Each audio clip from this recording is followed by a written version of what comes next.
मौसम चाहे जैसा भी हो, शहर इक़्तिदार के बासी हर मौसम से लुत्फानंदोज होते हैं।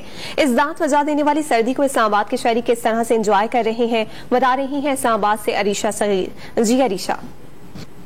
जी बिल्कुल, इस्लामाबाद के मौसम की अगर बात की जाए तो इस वक्त इस्लामाबाद का मौसम हसीन हो चुका है। सर्दी की शिद्दत में खासा इजाफा भी हो चुका है। इस ठिठुरती सर्दी में इस्लामाबाद के बासी ऐसे मौसम से इंजॉय ना करें, महसूस ना हो, ऐसा कैसे हो सकता है। ठंडी ठंडी सर्दी में गरम गरम हलवा पूड़ी, पराठे और चाय के साथ लुत्फानंदोज हो रहे हैं। शहरियों से जब हमारी बात हुई तो शहरियों का ये कहना था कि चूँकि ठंड भी बढ़ चुकी है, सर्दी की शिद्दत में भी इजाफा हो चुका है, तो ऐसे में गरम गरम चाय और गरम गरम पराठे और हलवा पूड़ी जो है मौसम का मजा जो है वो दुबाला कर देते हैं। साथ ही साथ शहरी जो है वो शिकवा करते भी नजर आए कि आटे की कीमतों में इजाफे के बाद जो है पराठा, नान और हलवा पूड़ी इनकी कीमतों में भी इजाफा हो गया है। जी, इस्लामाबाद में मौसम ने ख्वाबों का मजा भी दुबाला कर दिया है। बहुत शुक्रिया अरीशा, आपने आगाह किया।